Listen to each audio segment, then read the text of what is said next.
Happy Monday morning, Baylor School. I think this is our second Monday meeting of the new year. I don't know about you all, but I'm kind of a fan of not working on Mondays. I do have some bad news. It's Groundhog Day, and Punxsutawney Phil did see his shadow, so we have 6 more weeks of winter. 6 more weeks of maybe a snow day, we'll see. Although Chattanooga is a geographic oddity, snow stays away from us. We have a flipped schedule this week. We have assembly today and chapel on Friday. And so that being said, we have 3 of your peers, seniors, who are going to give a senior speech today. So please give it up for Mary Holmes, who's going to introduce them.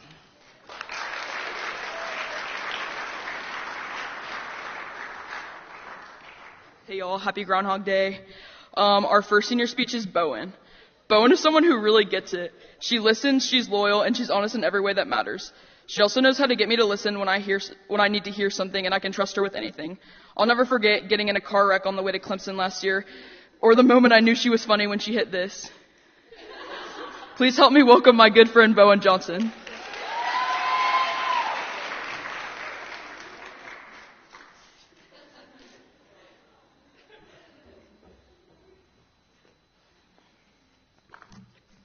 I want to start my speech by sharing a story with you. One day last year, I was running late for an appointment, as usual, and while I was speeding down Fraser, I realized my gas tank was empty. Now, this was a common occurrence for me, so I wasn't too concerned. I pulled into a gas station, got enough gas in my car to get me to my appointment, and got in my car to leave. As I was getting gas, traffic had gotten bad, and I was stuck waiting to get out of the gas station. As I sat there impatiently, it didn't seem like I was going to be able to leave anytime soon. Then out of the corner of my eye, I saw a homeless man run into the middle of the street. I don't like to admit this, but at first I judged him. I thought to myself, what is this crazy man doing running into oncoming traffic? But then he did something I would have never expected. He held his hands up to the cars coming from both sides to make them stop. Then he quickly waved me out of the gas station so I could leave. After a second of shock wore off, I drove out and waved thank you to him. Due to this simple but impactful act of kindness, my day that had been a stressful one immediately felt lighter. As I was driving, I reflected on what had just happened. I had been so quick to judge him, but he had been so quick to help me. Even though I didn't know him, and we probably didn't have much in common, he was able to recognize my problem and immediately chose to help me. I said he chose to help me on purpose because kindness is an easy choice. This man was probably going through the hardest time in his life, and he still had room in his heart to be selfless and help others. Life is not easy. We all face our own battles, but the beauty of being human is that we're all in this together. As humans, we have the power to change someone's day, week, or life. There's a quote this man reminded me of. People will forget what you said, people will forget what you did, but people will never forget how you made them feel. It is amazing to me that such a simple act of kindness can affect someone so greatly. Think about a time when someone showed you kindness, and now think about how that made you feel. Kindness is a ripple effect. I remember my first day at Baylor sophomore year. I was nervous and everything felt unfamiliar, but when I met Mary Holmes, she greeted me with the biggest smile, made me feel included, and eased my worries. Because of her kindness, I try to do the same when meeting others. Whenever I need advice or reassurance, Carter sits and listens to me patiently until I'm done rambling. Because of Carter's willingness to listen, I try to be more attentive when my friends come to me. When something good happens in my life, Rosemary is always more excited for me than I am for myself. Her care for others inspires me to be more considerate. Surrounding yourself with people that inspire you to be the best version of yourself is important. The way we act and treat others is powerful. We can learn and grow from each other if we take the time to slow down and be intentional. In a world where people are so focused on themselves, I encourage y'all to be like the man that helped me at the gas station. Kind, mindful, and compassionate. You never know how one simple act can change someone's day. I'm sure that man didn't think I would be up here talking about this interaction I had with him almost a year later. And now for my thank yous. Thank you to my friends. Before I came to Baylor, I was scared I wouldn't find my people, but after becoming friends with y'all, my fears quickly went away. There is never a dull moment with you. Thank you, Ruby and Millie, for being the sisters I have always wanted. I am my best and truest version of myself when I am around you. I will cherish our late nights and laughs the rest of my life. Carter, you are one of my biggest blessings. Thank you for always listening to me and making me laugh. You always know the right thing to say. You are also the goofiest person I have ever met. Thank you for always begging the flight attendants at RDU to hold the gate open when it's supposed to close so I can make our flights to Chattanooga when I'm running late. Everyone needs a friend like Carter. Thank you to my Harrison Hall girls and dorm parents. Y'all turned Baylor into a home. As our time together comes to an end, I will cherish every night I get to spend with you. To my grandma and mama, thank you for being the biggest light in my life. Thank you for loving me the way you do. You are one of a kind, and I couldn't be more grateful. To my dad, thank you for showing me what hard work is and being one of the funniest people I know. There is no one else I would want to share my personality with. To my mom, you are my biggest inspiration. You radiate kindness to everyone you meet, and the world would be a much better place if everyone had just an ounce of your goodness. You always put others before yourself, and I hope to grow up to be just like you. Thank you.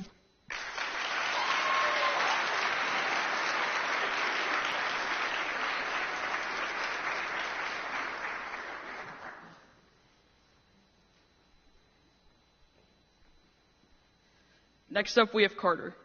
Carter's one of the best friends I've ever had. She's intentional and the most hardworking person I know. She's always there whether I need someone to cut up with or just listen. She always knows what to say and always knows how to make me smile.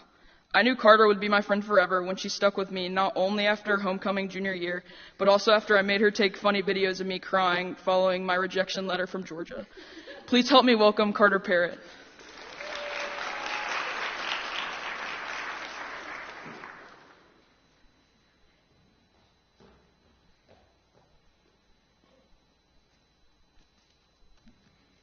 If you knew me in elementary school, you would know one thing. I took back-to-school shopping very seriously. Each year, I would convince my parents to let me get a new backpack, and each year, they got progressively uglier and worse. So today, I would like to describe my top 3 most unique backpacks. In 3rd grade, I had a bedazzled sequin blue and silver striped backpack from Justice. And to make matters worse, the strap started ripping halfway through the year, but I insisted on continuing to wear it because I thought it was the cutest thing ever. It was in fact not. If you think that was bad, it gets a lot worse. In 4th grade, I decided to be different. Instead of getting a simple backpack, I got none other than a briefcase. I was 9 years old, walking around school with a purple and blue briefcase that had peace signs covering the whole thing. Then to finish elementary school off on a good note, in 5th grade, I had a JanSport backpack that had a picture of a sunset that covered the whole thing. And if that wasn't enough, it was also bedazzled. While these backpacks definitely stood out in maybe not the best way possible, it was what was inside these backpacks that was the true importance. We all carry our own individual backpacks, and while some might look identical from the outside, they are all filled with completely different things. This is similar in life. Some people might appear to be a certain way, when in reality, they are shielding their stories and burdens they don't want the common eye to see. This realization didn't fully sink in for me until this past summer, when I worked as a camp counselor at my sleepaway camp. Seeing firsthand the hardships such young children had already endured was painful, but what astonished me even more was how quickly they learned to hide from that pain. Growing up, I always heard the phrase, "You truly never know what someone is going through." But watching my campers live that reality showed me the true weight of those words and the importance of choosing empathy every day. It's so easy to get caught up in judging someone solely based on someone else's opinion, but in life, no 2 days are the same, just like no 2 people are the same. So we truly never know what someone is going through if we never give them the chance to speak. When I was younger, I struggled to articulate my feelings. I convinced myself that if I could just ignore them, they would eventually disappear. I counteracted these feelings by repeatedly saying sorry after what seemed like every sentence. I didn't understand my own emotions, so I hid behind that single word, using it as a shield to guard myself against the weight of others' opinions. These apologies became second nature to me, and they didn't fade until I met the friends I have now. My friends taught me that while I may always be my own harshest critic, choosing to silence that fear and accept where I stand has let me grow without fear. Shout out to Meg, Ruby, Millie, and Bowen for threatening to slap me every time I said sorry. It actually worked. In closing, I challenge each of you to lead with a kind and compassionate heart, and above all, to show understanding not just to yourself but others. You truly never know what struggles someone is carrying until you take the time to listen, just like how you never know how heavy a backpack is until you put it on. And now for my thank yous. First, I want to thank my friends, the best people in the world. Y'all are actually the funniest people ever and never fail to make me laugh. We have so many interesting memories together, and y'all are truly one of a kind. I'm eternally grateful Baylor brought me people like y'all. Specifically, thank you to Bowen, my best friend always. You truly are unique and awesome in every way. I'm so glad we became friends again after I ghosted you on my red iPad mini because you made the soccer team over me when we were 10. You make my life filled with constant laughter every day, and every memory made with you makes me smile. One of my favorite memories was when my dad was our soccer coach when we were 8, and you told him that screaming noodles at the opposing soccer team would quote-unquote intimidate them. We soon found out when the score was 0-7 that it did in fact not. On a real note, though, you make me a better person every day and show me what true, constant friendship looks like. Everyone needs a Bowen Johnson in their life. Secondly, thank you to Louisa. You coming into my life was one of the biggest blessings for me, and I thank God every day I can call you a best friend. The way you love and care for others is truly commendable, and I strive to be like you. Thank you for going literally everywhere with me and always being a couple steps away from me when I need you. You've taught me so much about myself, but also taught me that I need to stop trying to learn Portuguese because I can't pronounce anything for the life of me. I love you always, and I can't wait to see what you have to say. Also, thank you to Lawrence and the boarding community for giving me the best second family I could have. And finally, to my parents, my biggest role models. Not enough thank yous could ever add up to all y'all have done for me. The way y'all always show up for the ones you love is memorable in every aspect of life. Y'all are my constant amidst any chaos, and I hope to be half the person you both are when I grow up. Y'all are the strongest people I know, and Martha and I are eternally grateful for that. I also know Jacob is looking down from heaven, grateful to have been blessed with such loving parents in the time he was here. Lastly, thank you for teaching me that change isn't always scary, and for showing me how to face it with gratitude and humility. I love you both more than words could ever express, and I will always be grateful for y'all. Thank you.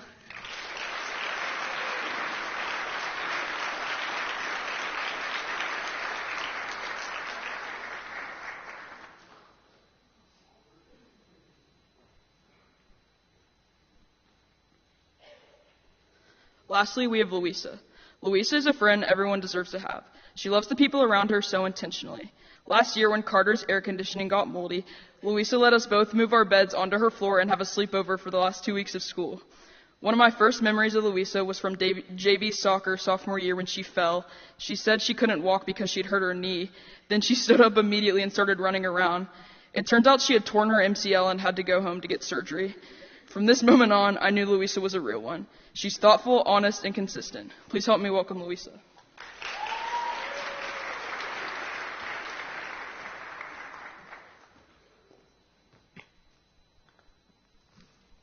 For as long as I can remember, I've been drawn to the idea of making sense of things. I've always liked patterns, challenges, and the feeling of sitting with something that looks messy at first and slowly figuring out how it fits together. That's why puzzles always felt natural to me. I could spend hours staring at scattered pieces, turning them over, testing connections, and learning to be patient with the process. There was something comforting about taking chaos and turning into order one piece at a time. Somewhere along the way, I realized I started looking at my life the same. Every experience felt like another piece placed in front of me. Some fit easily, almost effortlessly. Others didn't seem to belong anywhere, no matter how hard I tried. There were pieces I didn't understand yet, pieces that hurt, and pieces I wanted to ignore completely. But unlike a puzzle, life doesn't come with a picture on the box. There's no guide showing us what the final image is supposed to look like.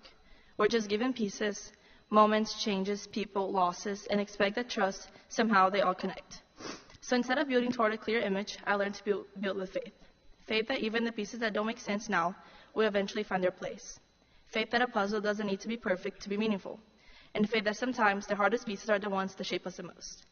But before any of those pieces existed, there was one that mattered more than all the rest. The very first piece I ever took out of my box was my family. They were my foundation before I even understood what a puzzle was. And because of that, I want to say thank you. To my parents, thank you for everything. If it weren't for y'all, I wouldn't be living a life I genuinely love today. I wouldn't be standing here in a place where I feel truly happy, supported, and at home. You gave me opportunities, made sacrifices, and showed me unconditional love, all of which shaped every piece that I came after. To my mom, you're always the strongest person I know. I can't imagine anyone else being the person who introduced me to the world. You taught me resilience, compassion, and how to keep going even when things feel impossible. Everything I am carries a piece of you with it. To my dad, thank you for the connections we share and for the sense of safety I feel around you. You've always been my steady place, my encouragement, my support, and my reminder that I never walk alone. I know that no matter what happens, you will always be there, standing by my side through everything. And to my sister, my building best friend, so many of the things I've done in my life happened because I was looking up to you. You were my role model, my influence, and a huge part of my biggest decision. I wouldn't be who I am or where I am without you. Having people like my family in my life made my puzzle feel safe. It showed me what it looks like when a piece fits so naturally that you don't even question it. But it also quietly taught me something else. That not every piece stays the same forever. One of the first times I experienced that was when I lost my grandma back home in Brazil. That loss didn't crash into my life all at once. It arrived quietly. It changed the ways rooms felt, the way conversations sounded, and the way time seemed to move. I didn't know how to carry it or where to place it in my puzzle, so I didn't. I let it sit off on the side for a while. But as I grew, I realized that pieces never disappeared. It became part of how I loved, how I held onto people, and how I learned to appreciate moments. Why they were still here.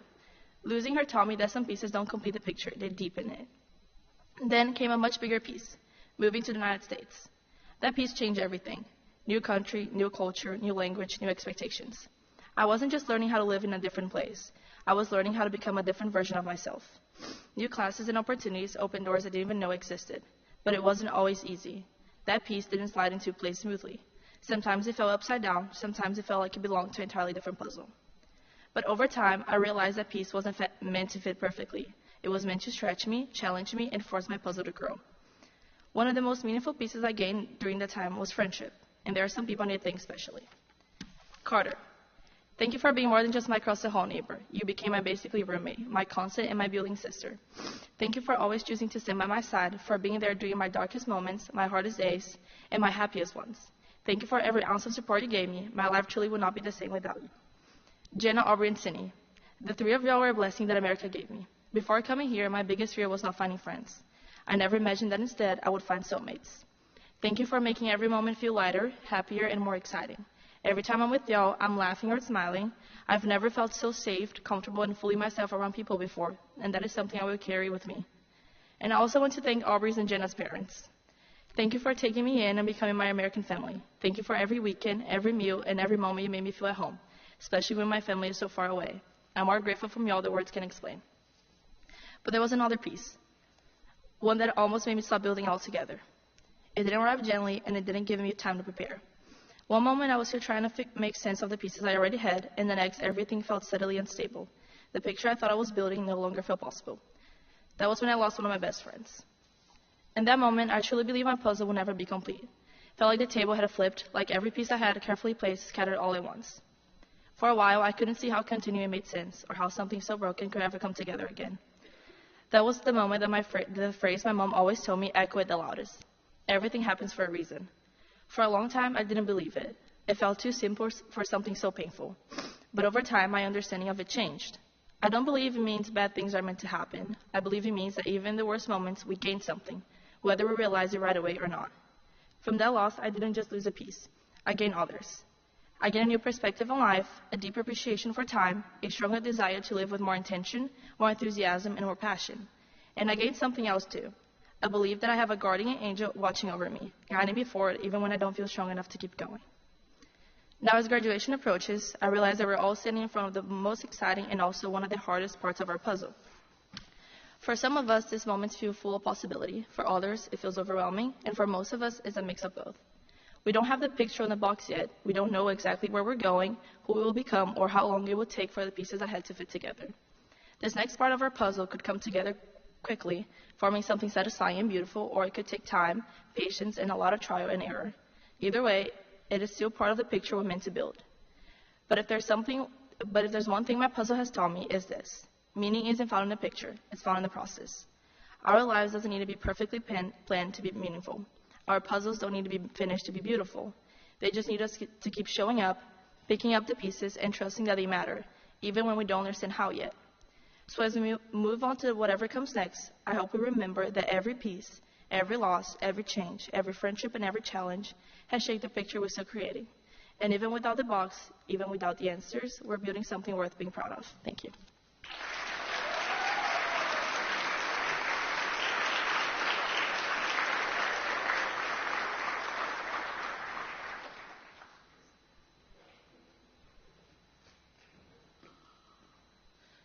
Now we have some announcements, starting with the Jamaica trip.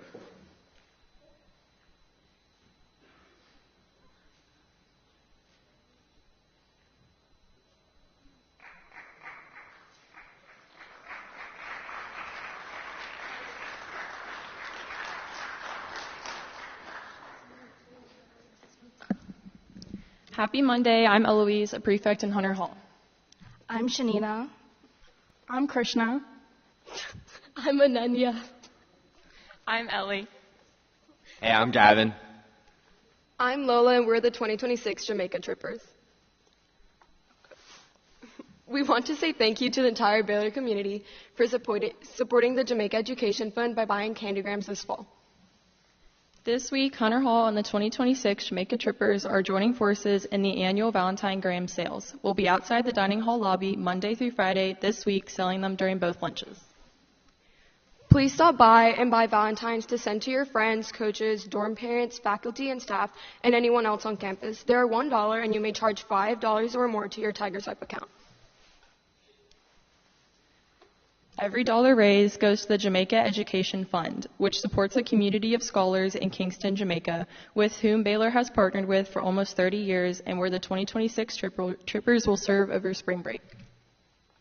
Your donation helps send the scholars to school and purchase school supplies. Thank you in advance for your support this week.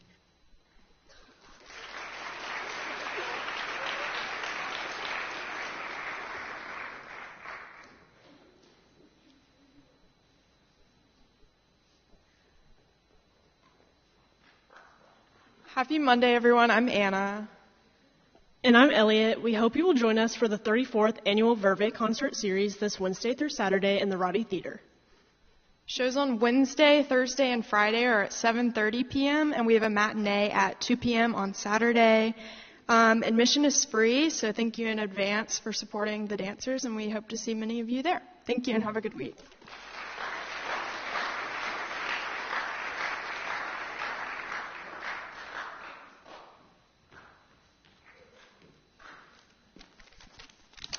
Hey, good morning, everybody. Thanks to Bowen, Carter, and Louisa. We appreciate you guys sharing those things with us today. It's time to talk about the Joe Key Leadership Award trip for this particular year. Before I talk about the trip, I always think it's interesting and important for us to think about who these awards, who these buildings, these trips, these organizations are named after. And Joe Key was somebody that I actually got to know fairly well and was very appreciative. There are a few of us old-timers in here who knew a guy who was affectionately known as Sergeant Key back in the military days. And it's appropriate that this trip is named after him because Sarge was one of those guys that worked kind of in the background. He was the equipment manager. He did attendance. He was a longtime dorm parent. He worked in a whole lot of different roles in Baylor as Baylor evolved. And he had a long career here, lived on campus, and raised his family here. And schools don't operate without folks like that, there are a lot of us who are, I get to come out here and be on stage and tell you guys about this award. And there are lots of faculty members here who don't have those opportunities to be in front of you guys a lot that are really, really important. Sarge was one of those guys. He, despite being behind the scenes, he was a real legend in his time. And so it's really appropriate that this particular award is named after him. This award was initiated in 1992 for the purpose of honoring Baylor students of admirable character whose selfless efforts might otherwise go unrecognized by the school or their peers. We're looking for students that you know who have contributed to what is good about this school, students who continue to work for the good of others without regard for reward or recognition. If you know of a rising senior, so these are current juniors, class of 2027, if you know of any of those folks who fit this description, please write why you think he or she deserves this trip and submit it to me, Shaw Wilson, by February 27th, so that you've got the whole month basically to do this. Your voice may be the deciding factor in our selection. The selection committee will be accepting nominations from all upper school students and all faculty and staff. Nominations should be in the form of a detailed explanation of why you think a particular student deserves this honor. So don't just send me a name and don't just say, Carter Parrott would be great. Period. You got to explain. And it doesn't have to be a big long page narrative. Just a short story, a description of why this person fits this award really makes sense for you. If you can say, hey, remember when he helped me out with this or she did this. Those are the things that help the committee. Nominations will be reviewed by the selection committee in order to choose the 12 students whose nominations best fit the philosophy of rewarding selfless and admirable character that might otherwise remain unrecognized. Recipients of this honor will accompany us on an outdoor adventure in late summer, and all expenses are covered by the school. One last thing, even though part of the Joe Key Leadership Award is to recognize students who normally do not receive recognition, it doesn't mean that those students who aren't celebrated might also receive this award because of the many things they do that are not seen. So please keep that in mind. I'll send out an email later today. You can respond to that email, send those nominations to me. Anytime you think of a nomination, that's a good time to write it down unless you're getting ready to go to class. That's a good time to go ahead and send it to me because otherwise people will say, oh, I'm going to nominate so-and-so, or I'm sure everybody's going to nominate so-and-so. And that's just not the case. Take it upon yourselves, participate, be involved in it, and have a great week. Go Big Red.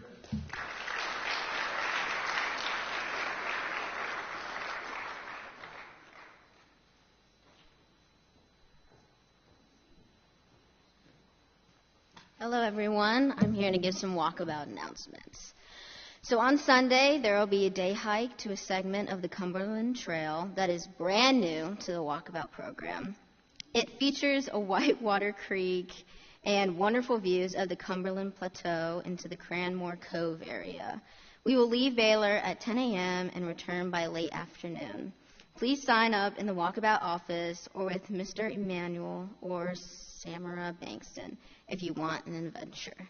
Next Sunday, we have a mountain biking trip. The only experience you need is to be able to ride a bike, and we have bikes and helmets for you to use. Email Miss Osteen to sign up. Hope to see you on a walkabout trip soon. Thank you.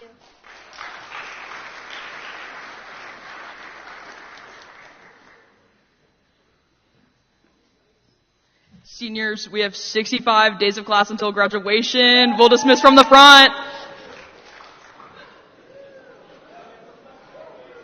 Seniors, you have a class photo at the flagpole. You're all good. Class photo at the flagpole.